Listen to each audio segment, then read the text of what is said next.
So it's been a minute.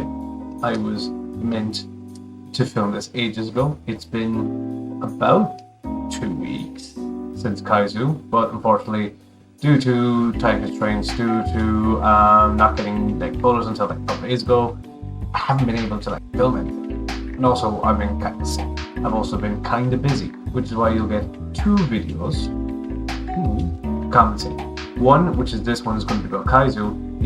The other is going to be about Dimension 20, because I went to see Dimension 20 last week, which was a lot of fun.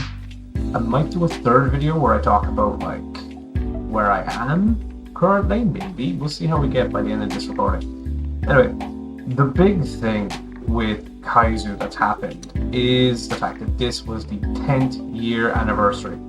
10 years of Kaizu, which for me means I've been doing this for 10 years.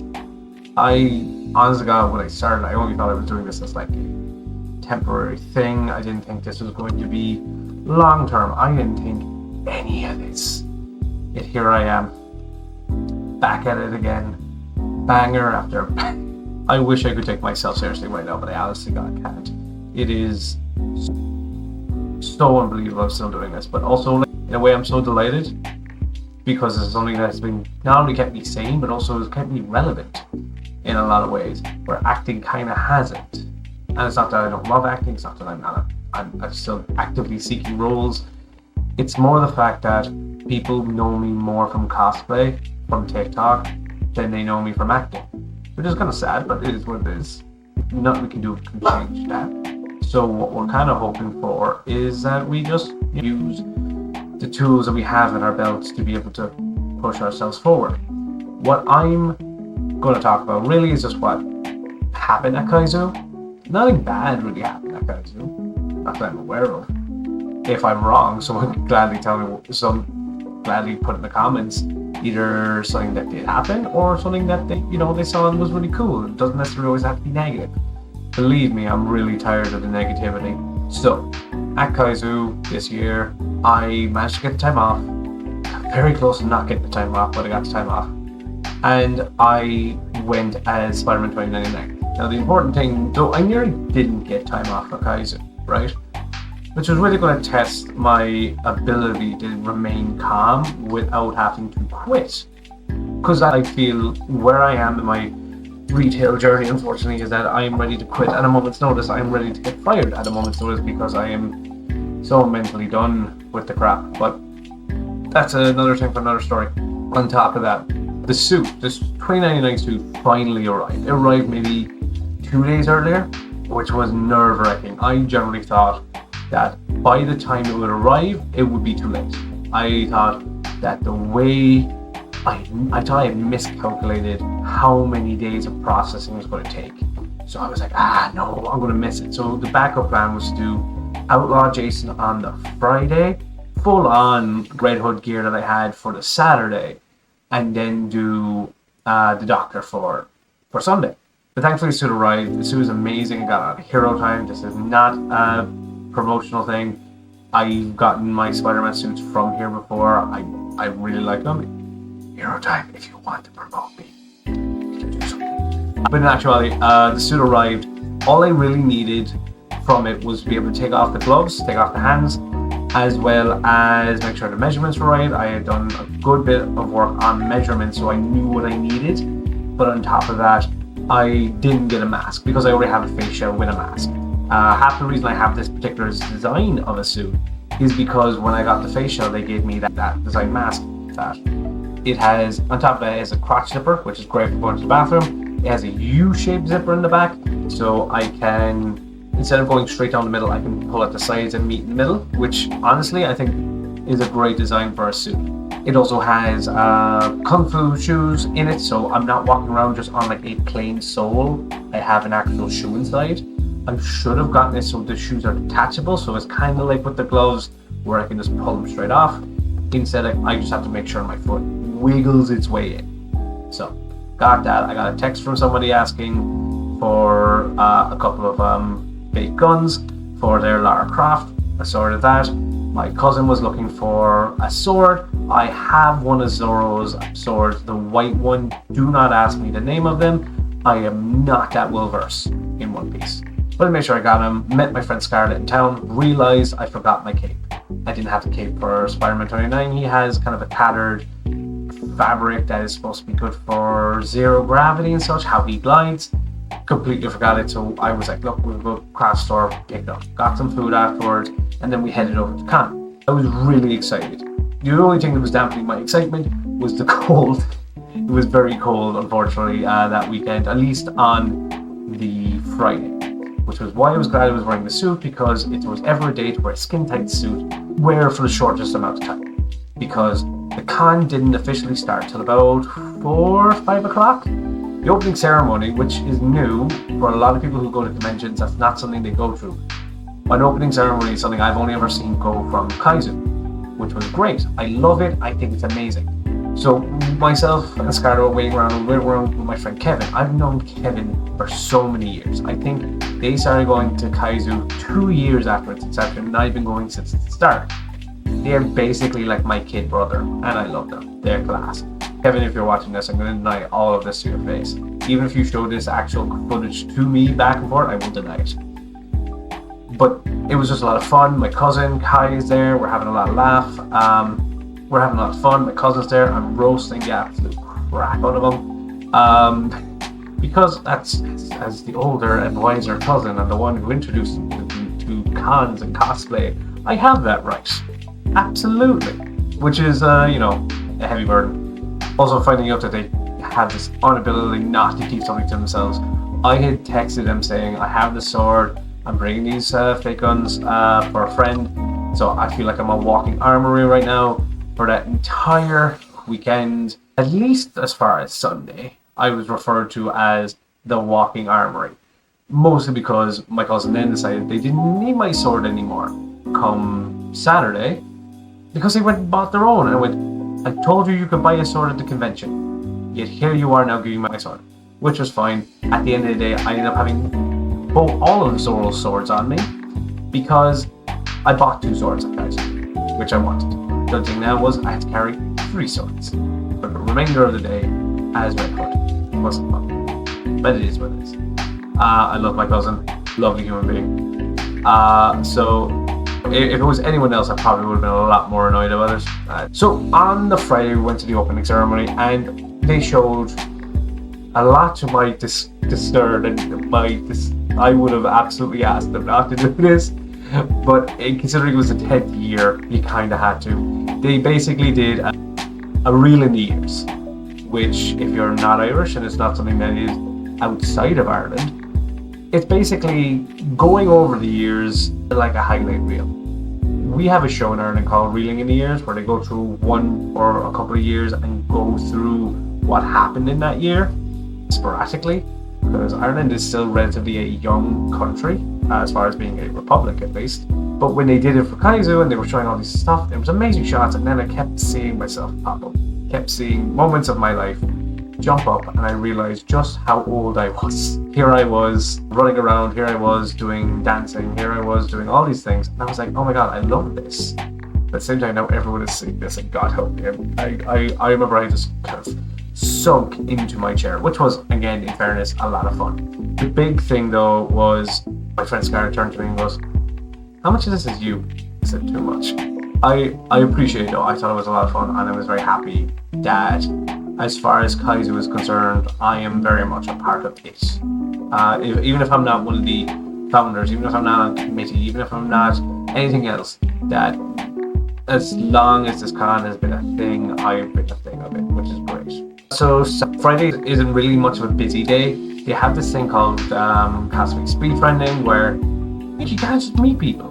The only thing was, a lot of young people were there. I was in a skin-tight suit, and I was meeting kids who were like 15, 16, one person 12. And I'm just there like, I gotta make sure you know who I am, and make sure you know that I'm not trying to do anything. So I'm trying to engage in questions such as that with a lot of young people who don't know, who either is their first time at this convention, they've been going for a while. It can be kind of awkward, but the whole point of it is that you meet people. And in that case, yeah, we did. When it came to the rest of the evening, we were doing YouTube karaoke. A song that's been on my mind for a lot recently has been a song called Kiss Me by Dermot Kennedy, and mostly because of the simple lyrics. What was it? It's no matter what changes deep inside, there'll always be this moment of you and I think, oh, beautiful lyric, kind of in the sense of if a relationship ends and you end on good terms, always focus on the good moment of time that you two were together. I really like that line, and I started singing the song. I did Future Karaoke. It was a good laugh. People enjoyed it. Helped out with a friend who was doing, I think it was Has Been Hotel or something like that. Was generally just there for good vibes. I'm not a good singer. Don't ask me to sing. If I want to sing, I will sing. Don't ask me to sing. There's a difference. So after that, we were kind of just chilling around. Photos were taken with Aiden. We were doing a mini photo shoot outside. For whatever reason, I was in my Ho era, which was great. So obviously you'll see the photos pop up here. You can see the absolute amazing work Aiden does with my 2099 cosplay. He'll give me fangs, he'll give me red eyes. He'll really make me look like I'm going to kill you, which I want people to think on a daily basis so they stay in line. When it came to Friday, I was walking around. I tried so hard to keep that domino mask on. It would just not stay on. The problem with it is it's using spirit gum, so obviously a lot of glue around the face, around the eyes. It did not last long, which broke my heart, but it was what it was. Now, one of the big things is with Friday being such a short con, there isn't a trade hall open, but it is open on Saturday and Sunday. And one of the first things I do when I go to a convention is I look for something, not just for myself, but look for something I can give to someone else. With Kaizo especially, the amount of money I spent Kaizo over the years usually was going towards someone else. I was buying stuff for other people who weren't there. I think I bought a future ex-girlfriend what was it? Oh, it was the Deathly Hallows necklace, because at that time we didn't know J.K. Rowling was an absolute disgusting human being. So I bought that thinking, look, this, if nothing else, I like the girl. Even if this doesn't work out, I'd like her to have this. You know, maybe something to remember me if years down the line go, oh, that guy I dated, Ren, or oh, that guy who took me out on a date, Ren. He was a good guy, he bought me this necklace. We ended up dating and haven't spoken since, but that's beside the point. But this time around, I did go run bikes off from not only myself. I got some D&D dice with Dakota Irish, which I have a promo code. I will put that on later in the video. But I also picked up this for myself. I'm going to put that on camera. This was a really cool purchase for me. I was like, oh, I never had one of these before. I'm going to show you where I got it from. This human being who's doing this butter-free jumper. Barcode, so if you want to go to them, you can. But they had like Umbreon tote bag I bought off them, and Umbreon and Sylveon earrings, which I got for Una, one of my best friends, because it was her birthday on the 21st. Time of recording, it is the 29th, so it's been about over a week. But I got other stuff, I picked up other stuff, and more importantly, I picked up the two other Roronoa Zoro swords, which I'm very happy with. On Saturday was mostly just going around different events, as well as the fact that I was a cosplay judge for the Cosplay Walk to Prank. So one of the things that I am not good at, only recently kind of got good at, was making cosplays. I'm good in certain areas, maybe not good, better in others, and maybe it just takes a lot of time. I might permanently be crap at it. I don't know. But for me, I'm all about performance. I'm all about being the character.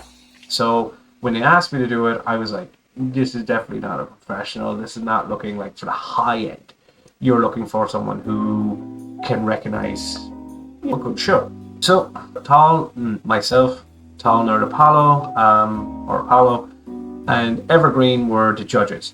So we got to do a bit of pre-judging. And with pre-judging, basically we get a chance to talk to the contestants and ask them certain questions, certain things about their cosplay. After a while, especially between Apollo and I, because we were there first, it was going to take too long to go through too many people if we were doing them as a collective. So eventually we did it separately. And when Evergreen showed up, they did it as well. We started asking them questions about who would they cosplay, how much of it did they make, and if they made a lot of it, where did they source their materials, what did they use, all these sort of questions, because the way we were to judge these people, we needed to know how we were judging them. Now, unfortunately for some people that I got, they didn't source any of it, or they didn't make any of it. They were buying it, which again is not a bad thing. I am someone who has commissioned a lot of my cosplays. But when it comes to a competition like this, you are not going to get marked high. Case in point, I've done the cosplay masquerade for many years. At Kaizo, we call it cosplay walk the plank. I've done it for many years. Never once have I won it, and never am I going to win it, because of the simple fact that I didn't make anything going in. I was wearing a suit. I didn't make the suit. I didn't do any alterations to the suit, because even alterations would count. You wouldn't get a lot of high marks for them, but you get some marks. But there were people come up and go, oh, this is just what it is.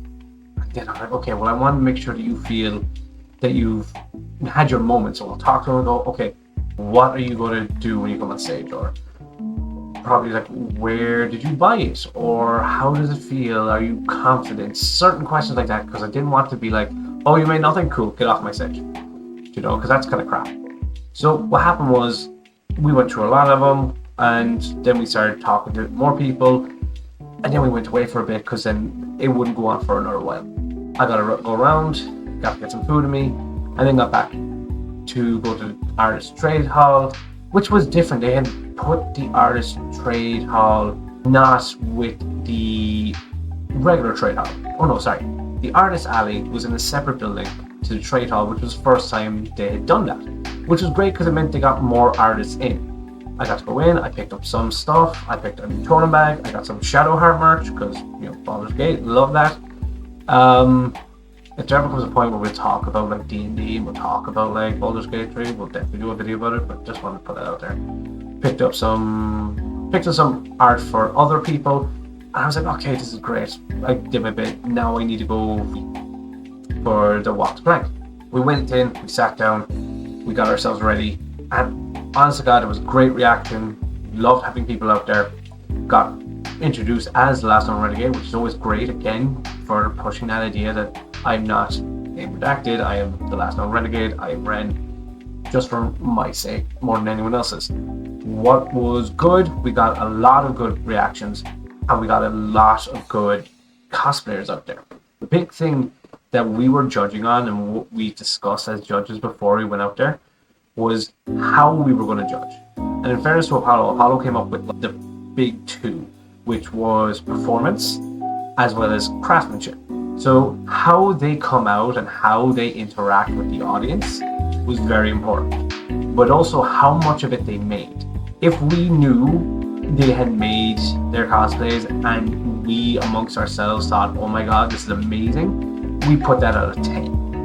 If they came out on stage and they gave a lot of energy, or they were very much in character, even if their character was like no energy, faceless, whatever, but they gave you enough that you could react off of them as an audience member, I was like, okay, you're getting high marks. And we were struggling to find a third thing, and I just went audience reaction. Because for me, that's what I always did well in. When I was a doctor, I went out with this high-end energy, with this explosive personality, which got massive ovations from the audience, which was, for me, very important. Which I always said, if I was ever getting marked in this competition, I would only ever get, say, 20 out of 30.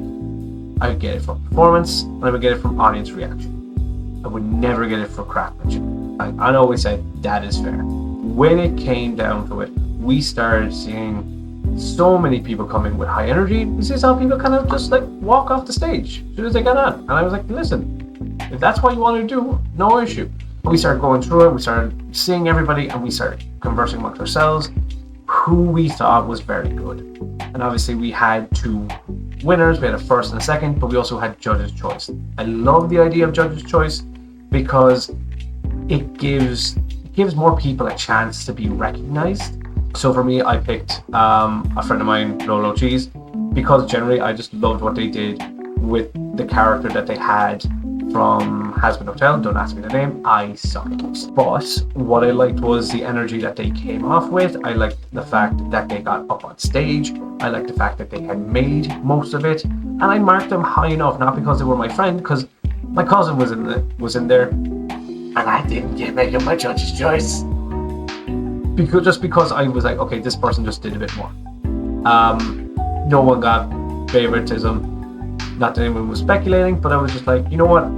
This is my choice. So we got our second and first place winners. Very proud of them. They did a lot of work to get the marks that they did. I don't remember what else I did on Saturday. We went for food, got some grub in us. One of the highlights for me was we got to do a lip sync event, which I only stayed for a few minutes, just enough to go out there, perform a bit, and jog on. Because honestly, all I wanted to do was lip sync, go in, jog on. There was a game of Werewolf going on, and I love Werewolf. I think Werewolf is a really good game.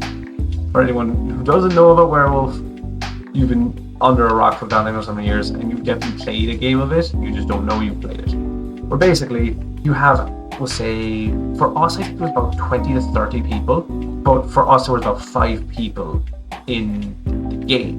There was 5 people who are werewolves. I was a werewolf, which was a lot of fun. But there was also these other cards involved, which, again, dealer's choice can decide how they want to play it. We had Dan. Dan Sub is very good for his comedy aspect, but he's also very good at description. He made such good material. And what I loved about it was there was a lot of high energy. No one was cheating, no one was taking the piss, but we just had a lot of fun. And what I loved about it was, out of the 5 werewolves, I was the last one taken down, and it was my own fault. So for maybe about, we'll say, 4 or 5, about 3 or 4, I'm not going to give myself that much, but for 3 or 4 nights, I was the only werewolf left. When I had 2 werewolves sitting alongside me, I was like, I'm going to get caught soon. So I started making some random decisions, but I also started making some tactical ones, because okay, who here is likely to screw me? Unfortunately, I picked a guy. His name was Sean. He was sitting across from me. He had been picked a bunch of times to step up. I was thinking, look, I need to kill him because eventually he might come and look at me. Or someone might come looking for me, so I said kill him. The problem was, he was what I would call a reverse bomb. So, I can't remember the actual title that Dan had given him, but basically, I think he was like a reverse drunk. I think that's what his name, or he was just referred to as a drunk. Basically, the 2 people sitting the furthest away from him in the circle were killed. The problem was, I was technically one of the furthest away person to him that was still alive, which meant I died, which meant the game was over, but it actually worked out well because we had used the full hour I think we were there, which was, a long time, but it was good. After that, we went to the charity auction, but we couldn't actually get into the bar. We were in kind of the student area across from it, but they had a live stream of it, which was good. To tell you how well the charity auction goes at Kaizu, €400 went to just shaking Apollo's hand. I've shaken Apollo's hand. I've hugged the guy. Lovely human being. Someone paid €400 for the privilege, and you know what? I respect it. Now, obviously, that money doesn't need to be dropped there and then, but it's how much money people were willing to bet for the auction. In previous years, people have shaven their head for Kaizo. And I'm like, that's amazing. Are you going to see me do that? Absolutely not. I do not look good bald. I've seen me bald. No. But after that, got home, relaxed, got myself ready for Sunday. Sunday, super easy, but also super busy. Super easy as far as cosplay because I'm wearing a suit. I've got my army jacket because it's the closest thing I have to a trench coat for David Tennant's version of the Doctor in the 10th version. I had to get myself signed up for the talent show. I had to make sure I was prepared for the talent show. I had to make sure Scarlett and I were ready for the talent show because we were doing the Dr. Donna. You'll see a clip. So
So spoiler alert, we got judge's choice. We didn't win. Not a bad thing. Ethan, phenomenal singer, fantastic musical theatre student, won, and rightfully so.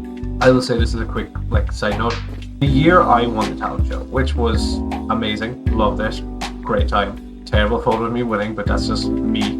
I was really annoyed for them because they came third to someone, no shade against this person, someone who had just went on stage with a Deadpool mask and just went tequila. Nothing against that. Personally, should have believed that went third, and Ethan should have gone second. Mostly because I wanted to win, and I did win. So if I wasn't involved, I would have given Ethan the win then too. But they won last year, and then they won this year, and I was delighted for them. The big thing for me, as far as the talent show, is more just other people getting to go on stage, and I've always been someone who wants to make sure other people get involved, other people feel brave enough to go up on stage, because it is demanding when you're not just a cosplayer. It's even more demanding when you have to go up there as a human being in a costume. Now you got to perform for people. Just to throw in added effect, I gave tissues to the judges, I gave tissues to some of the people, because I was like, you're going to cry. It's literally the Dr. Donna season of Doctor Who with the sound A Married Life from Up. A scene that we saw and we all bawled out. So I was like, there we go. It was a good time. I got more photos taken with Aiden. I got photos taken with him with Red Hood. I got photos taken with as the Doctor, and I was very happy. It was such a good time. I don't particularly care about the fact that I didn't come first. I care about the fact that I performed. Do I like winning? Absolutely. Absolutely. But it's not as important as knowing that everyone there had a good time and making sure that not only was the audience entertained, but also my fellow talent show contestants were entertained. While the judges were going ahead, someone came up to me and said, can we do the SpongeBob thing? Which is basically just going, are you ready, kids? I'm not getting copyright struck on YouTube. It's not happening. But I was able to do it. We all had a lot of fun. We had a lot of good energy. And I want people to know when they come to Kaizu, they're not going to just another convention. They're not going to just another, oh my god, all these content creators. Honestly, half the reason why the con is so good is because there's no content creator passes. There's none of these internet personalities who don't translate to real people. I think what Kaizu does so well is the fact that it's not only a college-run convention, but it's run by real people who care about the community. Kaizu raises so much money for charity. The only reason it holds on to any amount of money is to be able to afford the following year, between affording how much it will cost to get a guest down, how much it is to use the space, how much it is to get food and water and such for people. All of that plays a factor, which I feel like a lot of the big cons, not only just in Ireland, but in general, miss the mark on. Conventions are supposed to be there for people to have fun. I absolutely get why you need to set a high price when it comes to a venue, how many people you can get in, these guests. I absolutely understand that. But when one of the most important elements of a convention isn't the attendees, isn't the people who come to the events, then I think you're missing the mark. And I think Kaizu hits the mark every time, spot on. I don't say that because I'm an original. I don't say that because it's the con I started cosplaying at. I say that because every single year since its inception, they've improved. I champion Kaizu to every single person I meet outside of Ireland, especially. If they're going to go to an Irish con, let it be Kaizoku Con. Let it be this con. Because honest to God, if you're sick of the harassment, if you're sick of the abuse that a lot of cons let go unseen because people just aren't trusting of security or whatever, know that these students actually give a shit. Especially for this year, I heard an incident of someone being removed from the con. Not my business to discuss. I do not know everything about it. I do not want to get myself caught in anything legal. But what I love about the con is the con feels like family. It feels like home. I don't say that because I'm 20 minutes from the actual college that is running. I say that because I know people here. I say that because people know me from here. That's what makes the con so special for me. And I feel like it also is what makes the con special for other people. That this is where they go. They can meet their IRL friends. They can meet their internet friends. They can meet people that they've seen online who say they're going to the con, and they're not feeling like they're bothering anyone. I didn't feel like anyone who came up to me bothered me at the convention for being a cosplayer or whatever. I didn't feel that at all, and I love the con so much. I would honestly say this con is means a lot to me. I definitely feel since they're changing the logo, they got this new updated logo with all the previous mascots on it. I'm going to get the old logo tattooed somewhere. Kaizo, if you want to give me a free lifetime membership for that, ideal. And also I've been going since inception, so you know, give me veteran rates or something. But in general, I will always support this con. I will always go to bat for this con because it deserves it. But yeah, that was Kaizo, and like you'll see from the photos, whether it's on my Instagram, whether it's on my TikTok, you'll see them, or even in this video where I put them up. The important thing just to remember is that this con flies in the face almost any other con I've been to, just because of the fact of how well run it is. Every year is banger after banger. I never not want to be going to Kaizo. I will make whatever it means as an actor, make my demands to make sure that I will always be available for this convention, no matter how much time constraint it puts me personally under. I want to always make sure I'm available for Kaizo. And if the time comes where I don't go to Kaizo, I want it to be because I am dead. I want it to be because I've been murdered. Let that be the big mystery to be solved. I used to take the piss and say I'm not going because of some reason. I've stopped doing that because, one, I've done it twice now. The third time should actually mean something. But also the fact that I just don't want to not be there. So that's going to be it. The only other thing I'm going to touch on the fact is that at the con, I met the lads from Dakota Irish. They're lads who run D&D campaigns at cons. They're the ones who sell dice at cons, at least in Ireland. I haven't seen many other companies do it other than them. They have a great system. If you order, especially if you're in Ireland, if you order before 2 p.m, Unpost can have it out to you that day, your order. You can look on their website, you can see what sort of dice you're looking for, what sort of items you're looking for, whether it is a dice box, whether it is anything. Like, one of the things I love having around the place, and I get it whenever I can, got this one at Kaizo, but I got previously at MegaCon, is a candle. I love candles. Like, oh, there you go. So this is the candle I bought recently. Open it up. It smells absolutely fine. And this is the company name. Get it in chat. So it's Dakota Irish. And if you use promo code The Last Known Renegade, you'll get 10% off your order. If you order before 2 p.m, so by the time this comes out, tomorrow, you need to set dice, order before 2 p.m, you should have it by that day. It'd be really cool if you did. If you don't, no big deal. But yeah, that's kind of only like plug I have going at the moment. Otherwise, you know where my TikTok is, you know where my YouTube channel is, because as it says, I have a Twitch. I started streaming on TikTok playing Stardew Valley. I would like to start streaming that on Twitch. The only thing is I don't know how to do both at the same time. If people have suggestions, either message me on Instagram, comment down below, and let me know, and I will look into how I can do both at the same time, because I would like to be able to do both at the same time. I've seen other mutuals of mine do it. I know it's possible, but I just don't know how to. So I'll leave that there with you. I've been talking for a while now. So that's it for me. I hope you all have a good evening, a good morning, or a good day wherever you are watching this. So that is it for me. But yeah.